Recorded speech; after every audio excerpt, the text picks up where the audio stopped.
Okay. It was a wonderful Good evening. That's great. I'd like to welcome everyone to the Clarkson Independent District Library Board of Trustees meeting for December 10th, 2018. We will call the meeting to order at 6:01.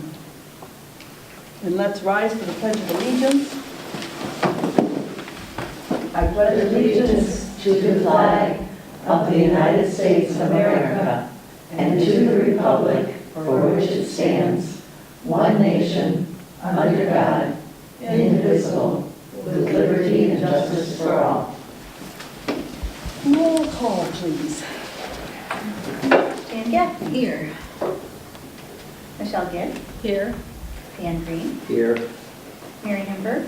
Here. Allison McFadden-Kiesling. Here. Marilyn Pomeroy. Here. Ann Rose. Here. And Meredith here. Thank you. I'll accept a motion for approval of the agenda. I move to approve the agenda. Second. Okay, it's been moved and seconded to approve the agenda as presented. Any questions or comments?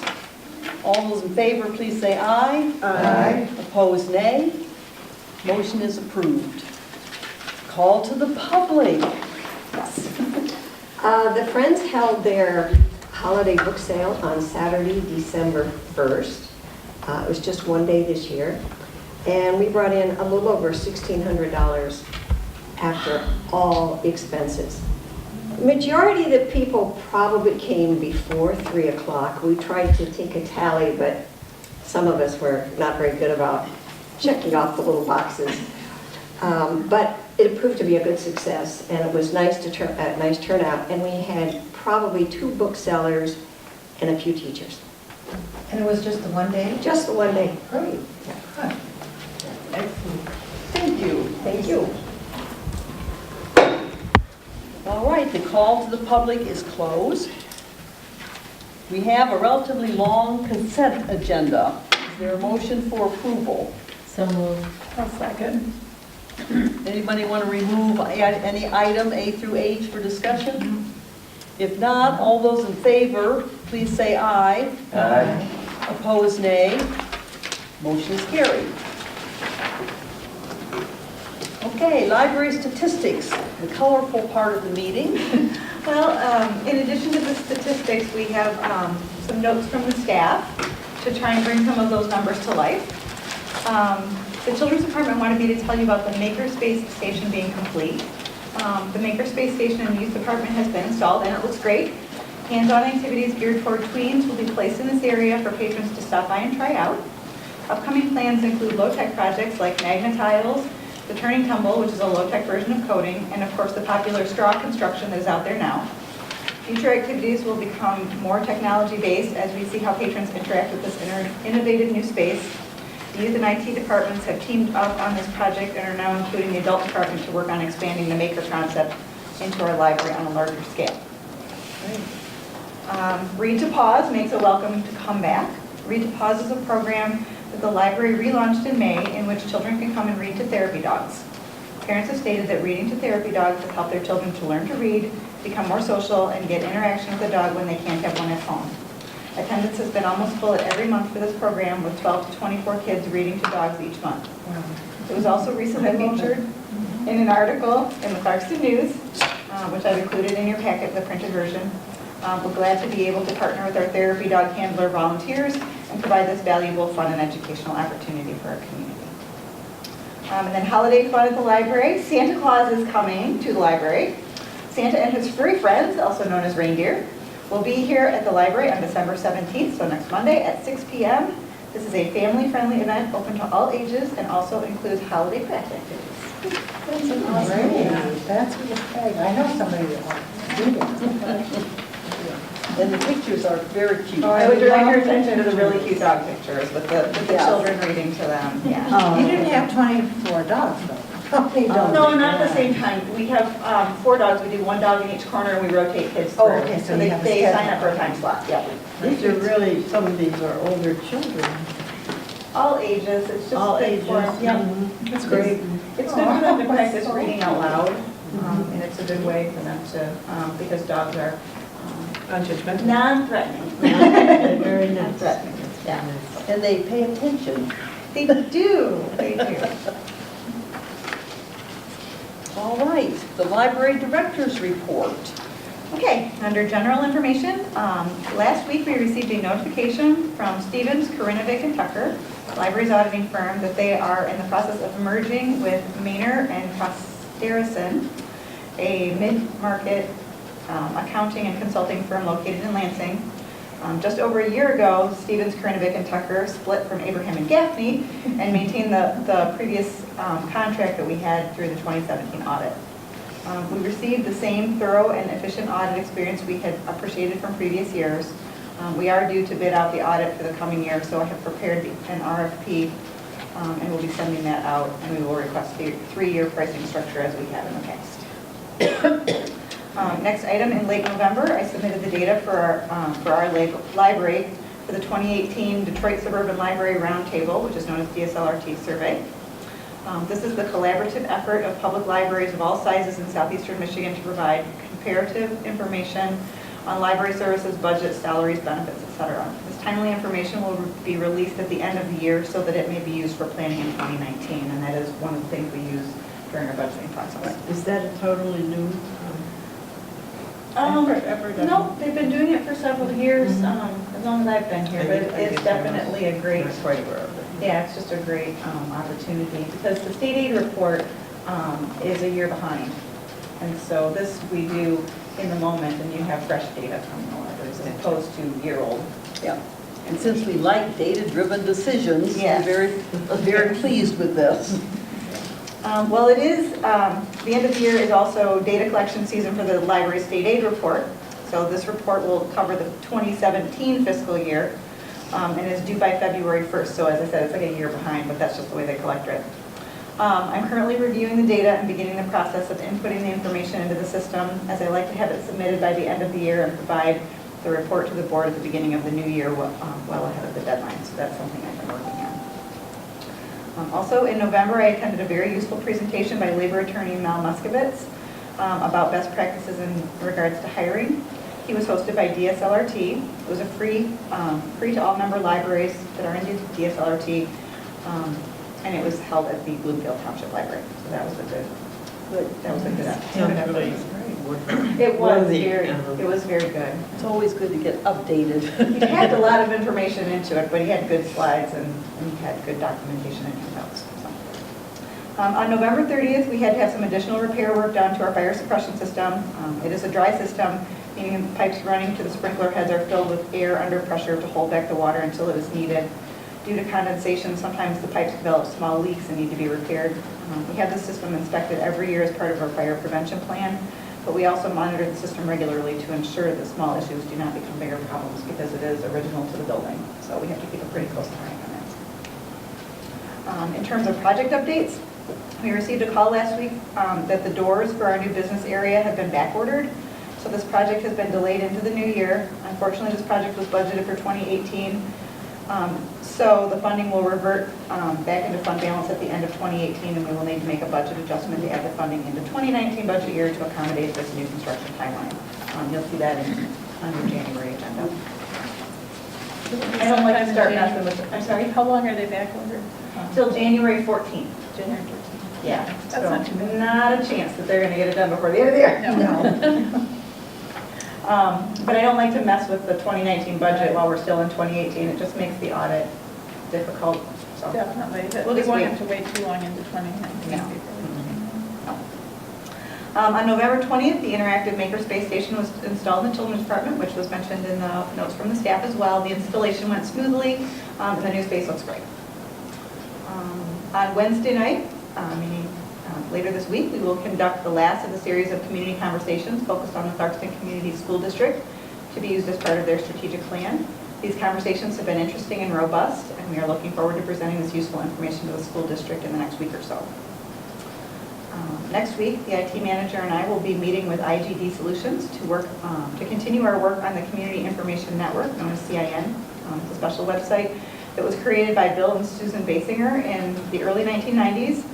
It was very cutting edge at the time, as it included an online walking tour of Clarkston's historic district. This is still a surprisingly cutting edge concept, as many other historic districts do not have this kind of feature on their site. But the CIN is an outdated platform which prevents it from being mobile friendly. We've been working with IGD Solutions to develop a new database style structure that will allow this incredible information to be manipulated in interesting and interactive ways online. This is a very large and overwhelming task, but we are now to the point where we can talk about implementing some of the creative ideas we've been excited to develop to take this gem to the next level. Literally, we've got this humongous site full of information, and we had to transfer it over sort of piece by piece by piece by piece, and create it in little pockets so that we could move it around easily. So the access is easier. So the access is easier. Well, what we're doing is we're compartmentalizing these little pieces so that when you design the site, you're able to say, on this web page, we want this piece and that piece and this piece and this piece and this piece. And then the site pulls it together. Whereas if it had been developed as an individual page, you actually have to make specific changes to the page. So we're creating it in a compartmentalized way. Yep. That will allow us to create, for example, a children's page, which might take the photo of a historic house and the first paragraph of information, but leaves some of the more detailed history that the kids might not care about off. But then on the adult page, on the researchers page, for example, we could have the picture and that paragraph and paragraphs about all the changes that have been made to the house over the course of the past century, that kind of thing. So it allows us to move things around and manipulate it more readily. So we're very excited that we're going to be able to do this. Excellent. Yeah. And collaboration. But last thing, under collaborations, which Nancy already told us about, the Friends of the Library held their holiday book sale on Saturday, December 1st. The event went very smoothly and included collaborations with the Church of the Resurrection, which are our neighbors across the street, and also the Goodfellows. It's been a busy month, hasn't It's it? been a very busy one. It has. Now to regular business, what we love. The review of the year-to-date financial report and Okay. approval of year-end budget adjustments. I tried to make this as efficient as possible. We'll see how that goes. There's a lot to talk about. Okay. So if you look at the spreadsheet that's in your packet, you want to start with the spreadsheet that the first line item number is 403, which is property taxes. It might be back to back in your packet. Right there. Yeah, that's fine. Good. Okay. So I've gone through and I've highlighted a few of the line items that I wanted to talk about. The first one in the revenue section is 694.001, which is E-rate rebates, which is showing up as a negative amount, which shows up as a shortage. I wanted to reassure you that that always comes in December, so it just isn't showing up. So no worries about that, but I wanted you to know that I was aware that it was there. 627, duplicating and photocopying, also shows in as being $294 under what we would expect. So, and that has to do with photocopying. We just never know how much that's going to be, and we have to estimate that number. So that's actually not too bad. It only be off by a couple $100. Okay. So hopping down into the expenditure section, 706, full-time wages. That's actually in pretty good shape. Hopping down into part-time wages, we talked about the possibility that I was concerned about that because we've actually had turnover in 3 full-time employees this year, and every time we have turnover in full-time, we back it up by using more part-time to fill in. Sure. So we are going to need to do a relatively significant budget adjustment there, but fear not, I'm going to tell you where the money's going to come from. You have that answer. I have that answer. Okay, so the next line that I'm concerned about is 715 FICA.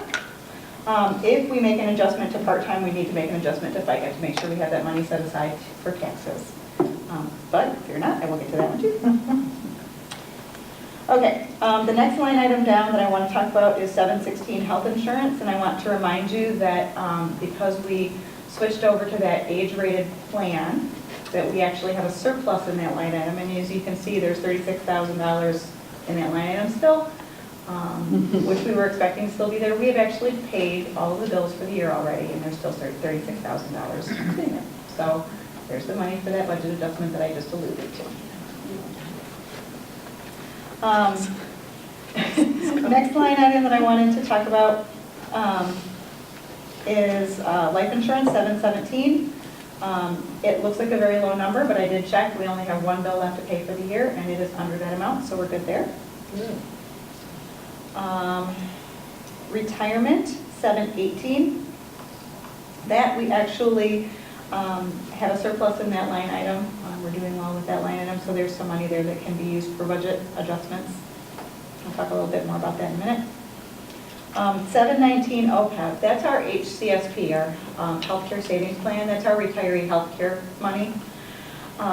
There's a surplus in that line of $3,700, and the reason being is that we contribute to the employees' HCSP accounts 3% of their base wages every pay period. They vest at 50% at 3 years and 100% at 6 years. Well, we've had a number of employees who have left that were not fully vested.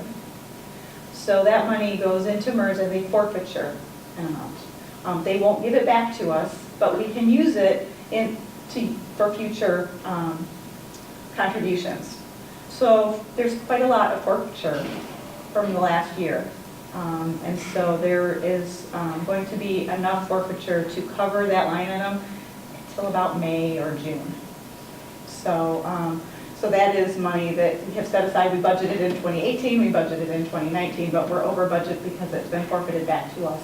And we do need to use it. And the only way to use it is to use it for future contributions. So we just make a note. So yeah, so I'm just letting you know that amount of money will revert into fund balance at the end of the year. Okay. So the next three lines, the workers' comp, the disability, long-term and the disability short-term, those are small numbers, but we're good. One bill left for each of them. We're right in line, so no worries there. Flipping to the next page. I hopped down to adult programming, and it's $565 over budget. But this particular line item, while I reported to the board and we talk about each individual line item, when you do your budget for the year, you actually approve that one at the upper line item level. So you actually approve 818.7, which is the total for all of those secondary lines. So 818.71, 0.72, 0.73, 0.74. You approve it, all those together. So the fact that that line item is over budget by $565 is balanced by the fact that several of the other ones have extra money in them. All of the other ones. All of the other ones do, yes. And even though I know there's some expenditures left at the end of the year, there's going to be enough money to cover that. I also believe that that $565 is something that was paid for by the Friends, and we are we'll be receiving a reimbursement check for a couple of programs. So I think that that's not actually an over budget number. I think it's it just hasn't balanced out with that reimbursement yet. So I just wanted you to be aware of that. The telephone, 853, that's also a small number, but I did compare with what we've been paying, and we've got enough to get us through the end of the year, so that one should come out pretty good. 921 electrical. We actually have 2 bills left for between now and the end of the year, and the last bill we paid was about $2,000. So I think we're short in that, so I'm going to recommend a budget adjustment there, enough for 2 months, because it runs from the bill that we'll be paying next will be for November 26th, and then we'll be paying for December 26th, which will then, even though we'll pay it in January, the accountant will bill it back to 2018. So I don't want to go over budget in that line, so I'm going to make a budget adjustment there. Water and sewer, $1,129 over budget, so we want to make a budget adjustment there before the end of the year. 931 building and grounds maintenance. This one I try. I can never get this one right. You just can't predict how many things are going to need to be repaired. You can't predict how much snow plowing there's going to. You just can't predict. I'm going to recommend a couple of budget adjustments there from 2 different places to up that significantly. It's already over budget, and that doesn't take into consideration that the bill for that fire suppression repair we just had done. It also doesn't take into consideration the snow. Between now and the end of the year, and we had a bill that came in right after the accountant cleared this out, so I know there's bills coming in for that line. So that line item, we're going to need to make some adjustments to. Hopping down, let's see. Don't worry about that one. hopping down to 964.703, refunds and rebates. So that's the line where we set money aside that if when they do, when the assessor does board of review and somebody has a reimbursement for their taxes. It's contagious music. Sorry, I thought I turned the sound down, but apparently, That's okay. it's a new phone, it doesn't. It has its own mind. Yes. Besides, it takes years to accommodate yourself to whatever the new stuff is. Yeah, it's true now. Or maybe it got turned down. Okay. All right. Sorry. That's okay. So the refunds and rebates is the money that we set aside in case we have to refund any taxes when they go through board of review. So we've gotten all the way to the end of the year, and we budgeted $10,000 in that line, and we've only spent, what, $203. So I think we can reallocate that money without worry in order to be able to use it for some of those other lines that I am concerned about. Okay. And then 975 building, there's a big chunk of money in there. That's the business area that will be moving in January. So just so that you're aware, that big chunk is from that project that is going to be diverted into January. So does that mean it will revert to fund balance and then Yep. we'll reallocate it? Yep, we'll reallocate it, which I just wanted to call everybody's attention to it because I'm going to be asking for you to take it from fund balance and put it in. We're not going to take it out of that undesignated revenue because it was already allocated and it's reverting back to fund balance. So it seems really strange to do a big fund balance budget adjustment in January, but it's because the money was allocated this year, it's reverting back. And so I want to talk about it now so that you're understanding in January when I'm asking for fund balance, right out of the gate, that there's a reason for it. So. And then the next one, 980 equipment. There's $24,000 left in that line. We are still awaiting one last invoice for the phone system, but you'll remember that we budgeted $40,000 for the phone system and it came in significantly under budget. So there's money there that can be reallocated to cover some of these other line items that we're concerned with. Any questions about that review? No. Okay. Very good, thank you. So you have a cheat sheet, another little, and we'll go over where I'm going to recommend money go. So how we're going to shuffle it around a little bit. It doesn't sound as complicated once you see it in the little spreadsheet. So the first one, I'm going to recommend, we actually have 2 pay periods left in the year, plus a half a pay period. So I'm going to recommend a $24,000 budget adjustment for part-time. I don't know that I need that much, but I don't want to come up short. The worst thing is when the auditor says, you didn't budget enough money, and you should have made a budget adjustment before December 31st. So I'm going to recommend taking that from 716, which is that healthcare line, which was money that we saved because of the new plan that we have, and then moving it to 707, which is the part-time line. The next budget adjustment I'm going to suggest is taking $3,900 from 718, which is that retirement line, and moving it to 715, which is our FICA line, and that should balance us out to make up for the fact that we made that budget adjustment for part-time. Oh, and there's one small line I forgot to mention. I didn't have it pink highlighted, so I skipped right over it. Sorry about that. 915, which is sales tax. Anytime that the library sells something, we have to turn the sales tax that we collect from that patron over to the state. We don't really budget that anywhere. We've only done $7 so far this year that we've had to turn over. But it is a negative number. So I'm going to recommend taking $20 from 964.703, which is that refunds and rebates line, and moving it into 915 to cover that sales tax so that it's at least looking balanced. And that gives us a little bit, although I can't believe that in November and December we're going to have more than a couple of bucks worth of sales. This is selling earphones and flash drives and that sort of thing. So, okay, so the next one, $3,500 from 719. 719 is that forfeiture money, that's the HCSP money. I'm going to recommend that we move $3,500 to 921 to accommodate the electric bill for the next couple of months. I'm going to recommend $1,200 from 964.703, that's that rebates and rebates, refunds and rebates line, into 924. And and that's that water sewer line to make up for the water usage that we were over this year. And then the last two budget adjustments are big ones to accommodate the potential snow, which we're all going to hope doesn't happen, but we need to be prepared anyway.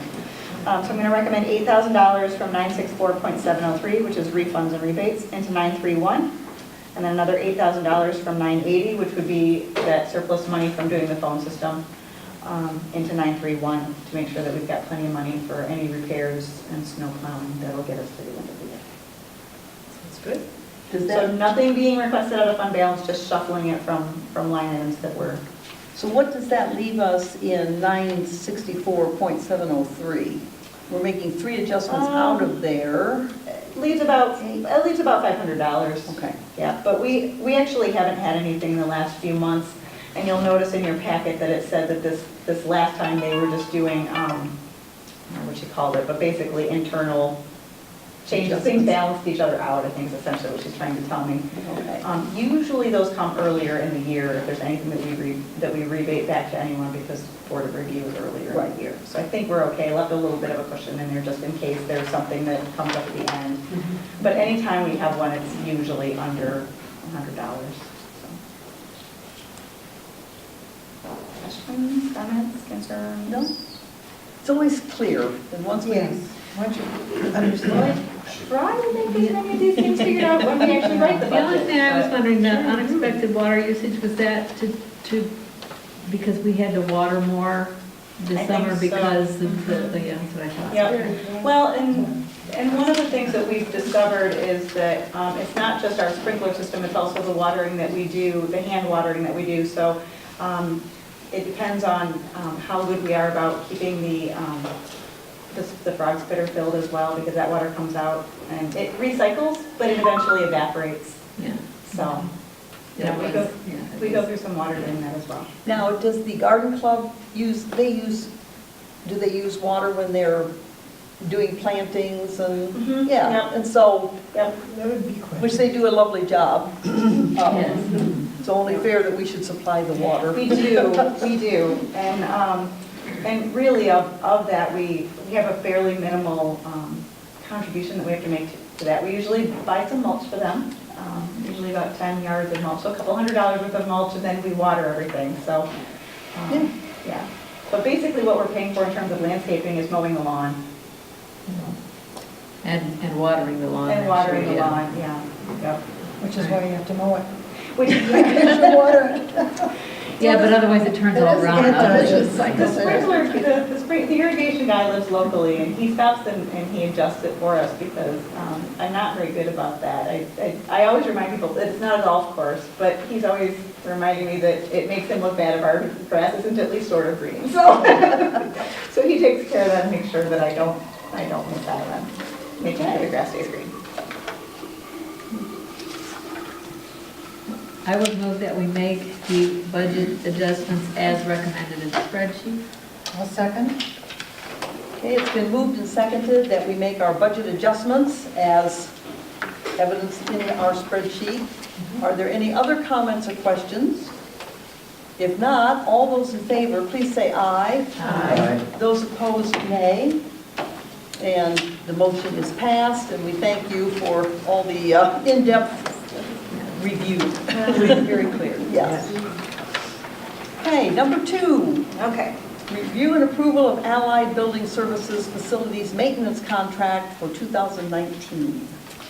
Okay, as discussed in recent library director's reports, the lead custodian and library director have been working with Jake Mills from Allied Building Services to finalize a more robust facilities maintenance contract for 2019. This will include a regular list of tasks that will be monitored on a monthly, semi-annual, and annual basis, in addition to our regular as-needed work list. This should streamline our building maintenance and move us into a preventative instead of reactive mindset when it comes to the care of the building. The lead custodian will oversee that the task list is being completed, as well as making sure that they know of any minor repairs that need to occur. In terms of legal review, the library's attorney has reviewed this contract. She made recommendations for minor adjustments in the wording that have all been incorporated into the contract. And then in terms of budget considerations, because we've been collaborating with Allied on developing this contract for several months, trying to hammer out all the details, the total cost of this contract is already included in the 2019 budget. So essentially what we've got here is a contract in which we have created a list of, as I said, monthly, semi-annual, and annual inspections. Allied will assign us, they've already assigned us a technician. We have an electrician and also a plumber that are specifically assigned to our building. The way that it currently works is that whenever anyone on staff notices something that needs to be repaired, they tell Arlene emails Allied, and then when our list is long enough, Allied sends somebody out.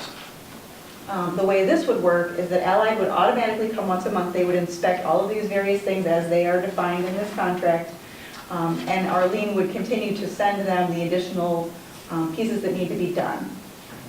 Those additional pieces, instead of being billed at an hourly rate, would all be included in that monthly visit. In addition, because they would be getting this, because they would be going from month to month, they could look at something and say, okay, if it's not pressing, we're going to wait and do it next month, but then they would stop and pick up the equipment on the way over, so we would no longer be paying somebody to run back and forth to Home Depot to get the pieces that they need, which is how we currently do it. They come, they assess everything, they go to Home Depot.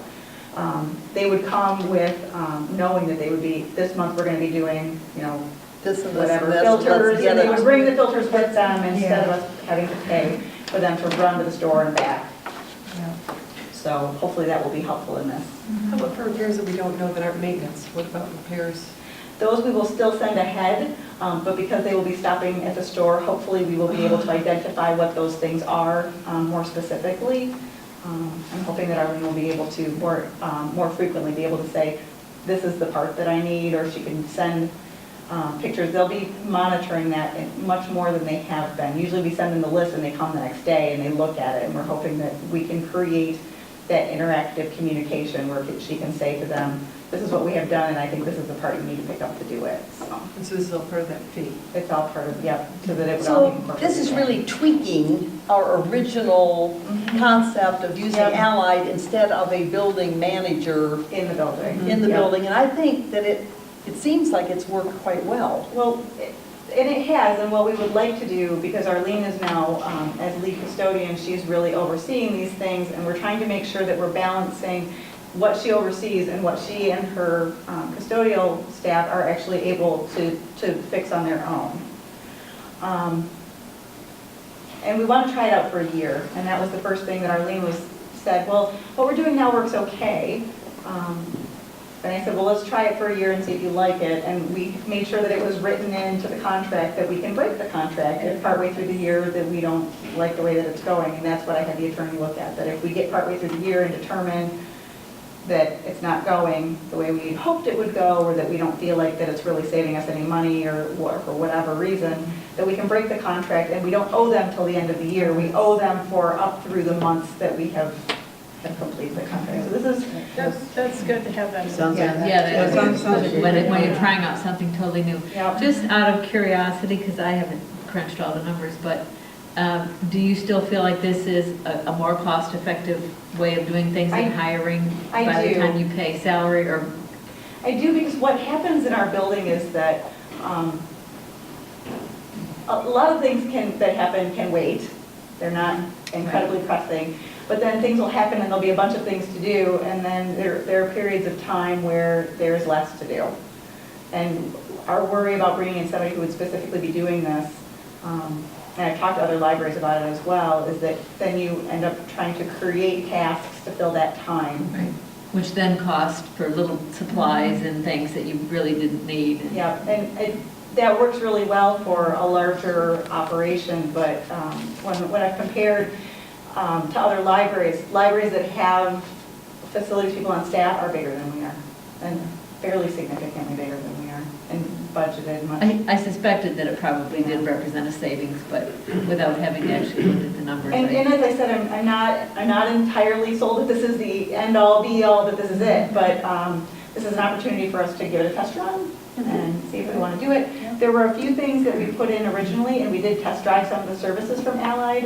We talked about having them do the windows, And we hired him to come in and do windows for us once and decided, nope, we're going to take that out of the contract. We thought that the local person that we had was doing a better job at a reasonable price. And so the whole contract lowered the same way. And the same thing with the flooring. We had them come in and we test drove them with the flooring, and Arlene was not satisfied with their way they were doing it. And so we took that out, and that lowered this price as well. So we will still have that done by local contractors. And Arlene has been working with some of the other local businesses and local libraries to find good contractors to fill those needs as well. So I really applaud her Yeah. efforts to. That can be very challenging. to find out. Yes. yeah, Well, to get the most bang for the buck. Yes. So I said, everyone Yep. in the staff has been working hard to help us make the best use of the dollars that support the library. So I'm- And it's good to have Arlene doing all of that instead of Julie having to do all of that. It's just. and we're keeping each other in the loop. The fire suppression thing that happened, I kind of explained to her how that worked, and so the second, we had it fixed once, and then this second time, the most recent one, she called the fire suppression company, she arranged for them to come. They couldn't come on a night she could be here, so I came and I stayed with them for that repair, but she stayed with them for the one before. So we kind of tag team and help each other out. She's doing the bulk of it, but definitely I'm not going to leave her out in the breeze doing it all on her own. If she needs help, we'll work together. But yeah, but it's working out really well, and I think she's enjoying the challenge. Well, this is sort of a test too for smaller libraries who are trying to do more things more efficiently than any of them have done in the past. It's really interesting concept. And we found Allied through two other libraries that were using them when we started talking about the facilities Right. work, and we've recommended them to other libraries as well. So Because they've been, how many years now have we worked with them? 3 or 4? probably three. Probably three. Yeah. 3 full years, I think. Yep. And we don't use them for emergency work quite as much as they do offer emergency services. We've been, knock on wood, really lucky that we haven't really had those. The things that have been emergencies are things that we tend to have other people do, so we don't have them doing our HVAC, we don't have them doing our fire suppression. Obviously, that's out of their wheelhouse. So the emergencies we've had have been others, but they do have an emergency contact number that if we were to have a significant facilities crisis that we needed somebody to come and help us with, we could call them and they would send people over, so. Okay, Okay? all right. So I will accept a motion. I move to approve the comprehensive facilities maintenance program contract with Allied Building Service as presented. I'll second. Okay. It's been moved and seconded to approve the comprehensive facilities maintenance program contract with Allied Building Services as presented for 2019. Any other questions or comments? If not, all those in favor, please say aye. Aye. Those opposed, nay. Motion is carried. Thank you. That was very succinct, everyone. Work in project. And now I will accept a motion for adjournment. So moved. Second. It's been moved and seconded that we adjourn. All those in favor, please say aye. Aye. Anyone opposed? We are adjourned at 6:38. Thank you.